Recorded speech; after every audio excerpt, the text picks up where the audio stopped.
আসসালামু আলাইকুম। আশা করি সবাই অনেক ভালো আছো এবং সুস্থ আছো। আজকে হচ্ছে এইচএসসি পরীক্ষার ফলাফল ঘোষণা করা হবে। এটা হয়তো সবাই জানো। ঠিক আছে? তো ফলাফল তুমি কিভাবে জানবে সেটা নিয়ে একটু আজকে আলোচনা করব। পাশাপাশি হচ্ছে তুমি কোথায় গেলেও ফলাফল জানতে পারবে সেই বিষয়ে আলোচনা করব। তো সবার আগে যদি পরীক্ষার ফলাফল পেতে চাও তাদের জন্য এই ভিডিওটা খুবই গুরুত্বপূর্ণ। তো আজকে হচ্ছে 11টায় তোমরা হচ্ছে কি তোমাদের স্ব প্রতিষ্ঠান থেকে এবং অনলাইন থেকে একযোগে কি রেজাল্ট জানতে পারবে। ঠিক আছে? তো এই সময়ে বেসিক্যালি প্রধানমন্ত্রী আনুষ্ঠানিকভাবে ফল প্রকাশের কার্য উদ্বোধন করতেন। আগে তো প্রধানমন্ত্রী ছিলেন। ঠিক আছে? তো এবার হচ্ছে কি অন্ধ্রপ্রদেশ সরকার প্রধান তা করছেন না বলে বোর্ড জানা গেছেন। তো এই ফর্মালিটিস আসলে এবার নাই। ঠিক আছে? তো এখন শিক্ষা বোর্ডের চেয়ারম্যানরাই কিন্তু এই বছর ফলাফল প্রকাশ করবে এবং 11টা থেকেই তোমরা হচ্ছে সেটা জানতে পারবে। তো এটা কিভাবে জানবে সেটা হচ্ছে একটু দেখি। তো এখানে কয়েকটা সাইট আছে, তোমরা চাইলে হচ্ছে স্ক্রিনশট নিয়ে নিতে পারো। ঠিক আছে? Dhaka education board dot gov BD, education gov board result dot gov BD, এটা আছে।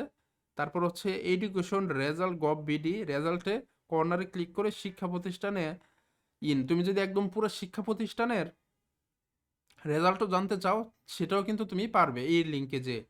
ঠিক আছে? তো তখন হচ্ছে কি রেজাল্ট শিট ডাউনলোড করা যাবে, পুরো শিক্ষা প্রতিষ্ঠানেরটাই পারবে। এছাড়াও তোমার আরও একটা উপায় আছে, সেটা কি এইচএসসি বোর্ড নেম ফার্স্ট তিনটা লেটার, ঢাকা হলে ডিএইচএ, তারপর হচ্ছে কি স্পেস দিয়ে রোল ইয়ার, মানে রোল তারপর হচ্ছে ইয়ার, তারপর হচ্ছে এই নাম্বারে তুমি পাঠাই দিবা, দেখবা হচ্ছে কিছুক্ষণের মধ্যেই পেয়ে যাবা। এখানে একটা এক্সাম্পল দেওয়া আছে এইচএসসি ডিএইচএ, এটা রোল, তারপরে 2024 লিখে এটাতে পাঠিয়ে দিলে হয়ে যাবে। ঠিক আছে? আরেকটা উপায় আছে, সেটা হচ্ছে অনলাইন থেকে। তো অনলাইন থেকে তোমরা হচ্ছে কিভাবে করবে সেটা একটু দেখাই দেই, কারণ অনেকেই হচ্ছে কি অনলাইনে তোমরা অ্যাপ্লাই করবে।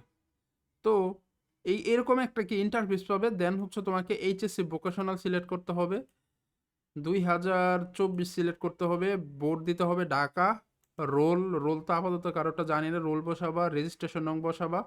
এইখানে দেখবে একটা নাম্বার, মানে একটা ম্যাথ থাকবে, সেটা যদি যেহেতু 5 আর 1 6 বসায় সাবমিট বাটনে ক্লিক করবা, ক্লিক করলেই তুমি হচ্ছে কি রেজাল্ট পেয়ে যাবে। খুবই সহজ। তো প্রাথমিক অবস্থায় এই সাইটটা অনেক বিজি থাকে প্রথম কয়েক ঘন্টা। তো যারা আগে থেকে একটু ঢুকে থাকবে তারা হয়তো রেজাল্টটা ইনিশিয়ালি বের করতে পারবে, আদারওয়াইজ কিন্তু বের করতে খুবই কষ্ট হবে, কারণ করে এই সাইটটা অনেক সময় ডাউন হয়ে যায়। তো যেহেতু রেজাল্ট আজকে হচ্ছে, সবার জন্য শুভকামনা রইল। Best of luck. কোনো ধরনের যদি তথ্যের প্রয়োজন হয় সেক্ষেত্রে তুমি কমেন্টে জানাতে পারো, আমি তোমাদেরকে হেল্প করবো। ধন্যবাদ সবাইকে। আসসালামু আলাইকুম।